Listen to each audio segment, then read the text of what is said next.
બીજની ભવ્ય રથયાત્રા નીકળી। ધોરાજી રત્નાબાપા યુવક મંડળ દ્વારા રામદેવ પીરની અષાઢી બીજની ભવ્ય ઉજવણી કરવામાં આવેલ। કોટે મોર ટવક્યા અને વાદળડી ચમકી વીજ મારા રુદાને વહાલો સાંભળ્યો।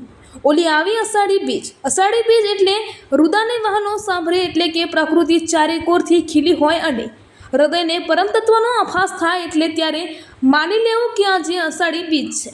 ત્યારે ધોરાજી ખાતે આવેલ રત્નાબાપાની જગ્યાએથી રથયાત્રાની શરૂઆત કરવામાં આવેલ। આ રથયાત્રામાં બિરાજમાન શ્રી રામદેવ પીરની પ્રતિમાને ધોરાજીના અનેક વિસ્તાર જેમાં ખરાવાડ પ્લોટ, ચાર ધોકા ચોક, મોટું ચક્કર, જીન પ્લોટ, પીપળા ચોક, અવેળા ચોકમાં રત્નાબાપાની જગ્યાએ પૂર્ણ કરવામાં આવી હતી। આ રથયાત્રામાં રથમાં શ્રી રામદેવ પીરની પ્રતિમા બિરાજમાન હતા।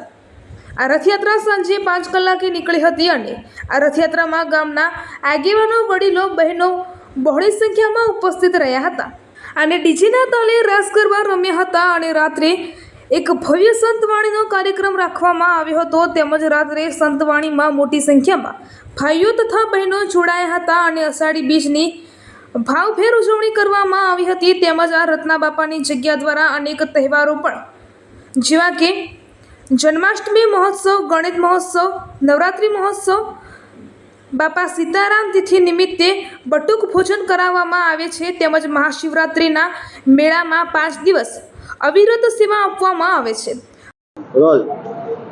બોલો રામદેવજી મહારાજ કી જય। ભક્ત શ્રી રત્ના બાપાની જય।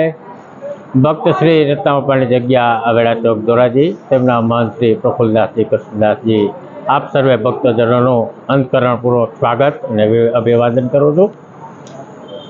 ભક્ત શ્રી રત્ના બાપાની જગ્યામાં દર વર્ષે અષાઢી બીજ ધામધૂમપૂર્વક ઉજવાય છે। એમાં નેજા ઉત્સવ, પાદુકા ઉત્સવ, રાત્રે પાઠ ભજન આવું અને માણસોને પ્રસાદી, ભક્તજનો આવેલા હોય એને બધાને પ્રસાદી આવું ધામધૂમપૂર્વક આયોજન કરવામાં આવે છે અષાઢી બીજનું। ત્યાર પછી જગ્યામાં જન્માષ્ટમી આખો શ્રાવણ માસ શિવમય ઉજવવામાં આવે છે। ગણપતિ ઉત્સવ ઉજવવામાં આવે છે। નવરાત્રિમાં નવરાત્રિ ઉત્સવ ઉજવવામાં આવે છે। દિવાળીએ અન્નકૂટ ઉત્સવ ઉજવવામાં આવે છે અને ભવનાથ મહાશિવરાત્રિના મેળામાં જબરજસ્ત મોટા પાયે અન્નછત્ર ફોલવામાં આવે છે। આવી સેવાકીય પ્રવૃત્તિ ભક્ત શ્રી રત્નાબાપાની જગ્યા તરફથી કરવામાં આવે છે। એમાં દરેક ભક્તજનોને પધારવા અને આ ધર્મ કાર્યમાં સહભાગી થવા જગ્યા વતી આપ સર્વને ભાવભર્યું આમંત્રણ। જય શ્યારામ, જય રામદેવ।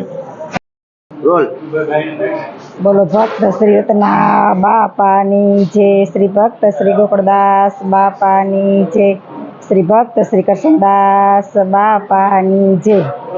આ ધોરાજી ગામે ભક્ત શ્રી રત્ના બાપાની જગ્યા છે। રત્ના બાપા સંત થઈ ગયા એને 150 વર્ષ થયા છે। 150 વર્ષથી આ જગ્યા ચાલી, જગ્યાનું અવિરત કાર્ય બધાય ચાલુ છે। બધાય 12 મહિનાના પ્રસંગ ઉજવાય છે। શિવરાત્રિ ઉજવાય ભવનાથમાં 10 દિવસ અન્નછત્ર, 24 કલાક અન્નછત્ર અમારું ચાલુ હોય 10 દિવસ। ત્યાર પછી જન્માષ્ટમી, ત્યાર પછી અષાઢી બીજ હોય। અષાઢી બીજે બહુ જબરજસ્ત માણસો અમારી અહીંયા પ્રસાદ લે છે। આખો દિવસ સવારથી સાંજ સુધી અમારે પ્રસાદ વિતરણ ચાલુ હોય અને રાતે પાઠ ભજન ચાલુ હોય, આખી રાતે પ્રસાદી ચાલુ હોય। ત્યાર પછી શ્રાવણ મહિનામાં કૃષ્ણ જન્મ બહુ ધામધૂમપૂર્વક અમારી જગ્યાએ ઉજવાય છે। 12 મહિનામાં ભાદરવા મહિનામાં નેજા પૂજનનો ઉત્સવ થાય છે। 12 મહિનામાં સતત અમારી જગ્યાએ આવા સરસ કાર્યના, આવા સરસ પ્રસંગો ઉજવાયા કરે છે અને બહુ ઝાઝી સંખ્યામાં અમારી અહીંયા માણસો પ્રસાદ લે છે અને બધાનો સાથ સહકાર છે કાર્યકરનો। એનાથી અમારું આવું સરસ ભગીરથ કાર્ય ચાલે છે એ લોકોના સાથ સહકારથી। નટપુર ન્યૂઝ સખત અને સતત આપની સેવામાં। અમારા ફેસબુક પેજ, ઇન્સ્ટાગ્રામ, યુટ્યુબ ચેનલને સબસ્ક્રાઇબ કરો અને ફોલો કરો।